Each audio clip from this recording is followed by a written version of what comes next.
Over 1,500 opportunities and only 15 appointments set. Is that a good job? This is a question that I received recently when we're looking at opportunities at a dealership and they use a great AI company and a partner. And they're like, so is this good or not? And before I get into that, can I just say thank you for being here? My name is Duran and I appreciate you so much. I'm the founder and owner of Cage Automotive.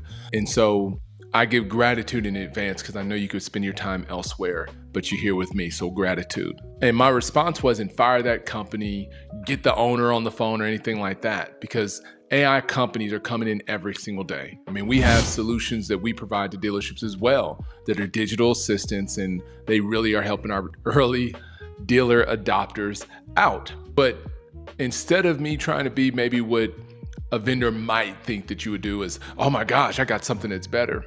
No, we slowed down to look at the beginning, what did we say was, our goal by using their tool? And then second would be, are we using the platform that they have, their digital assistants, their AI? Are we using it at the highest level possible? Like, are we even checking their platform? Because most AI companies, if you notice, they have another dashboard or a platform that you need to go into. That's just part of it.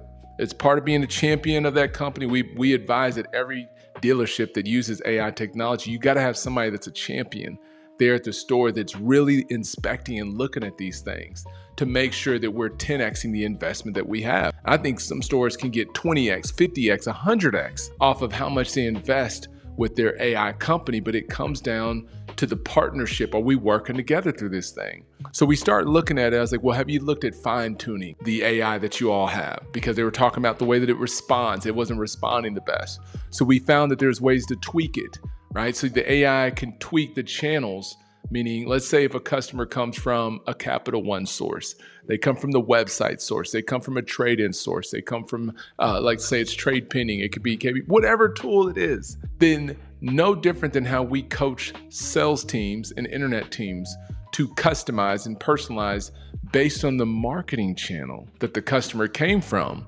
so should the digital assistant. It should be optimized to know and connect with the customers based on their history of where they came from. So once we started making these fine tunings and adjustments, they're like, oh my gosh, this is going to be phenomenal.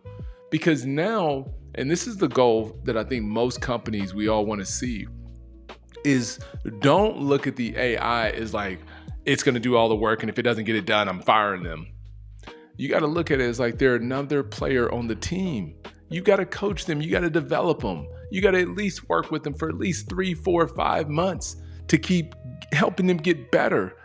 Because if you're turning over, I might get some slack for this, but if you're constantly turning over vendors every 2, 3, 4 months, especially if it's AI companies and these others, I bet you the TO at your dealership or the turnover at your dealership might be very similar. Now, I put an asterisk in there because if it's something like unethical or something that the company's doing, different situation, right? If they're completely blatantly lying or they're not delivering, okay, I get that. But what I'm talking about is a company that's really putting their best effort. They're reaching out to you. They're trying to connect with you. They're communicating with you. They want to learn. They're taking your feedback and making updates and changes, right? They have a support team. They have the performance manager. If they're doing all that and you're doing everything that you can with them, then maybe it's time to look at something else. But maybe you need to look internally to make sure that you actually need a partner right now because maybe you're not ready for it.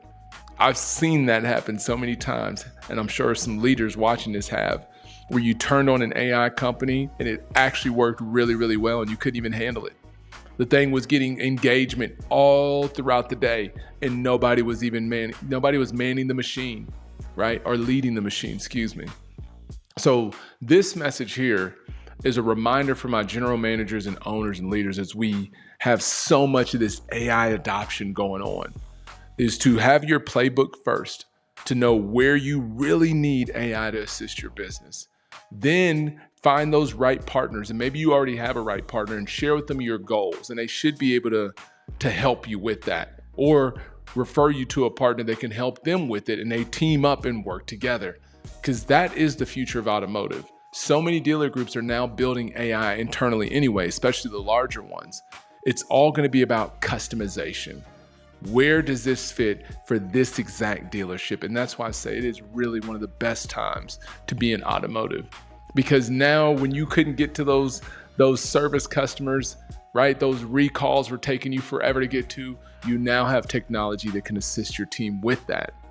But this reminder is, before you fire your AI software company or any vendor by that means, take a look and make sure that we've done everything that we could in that partnership to get as much out of it so we could 5x, 10x, 20x our investment, right? Make sure you're looking internally at your team. Make sure you have your expectations set up together with your partner, so that way everybody can win.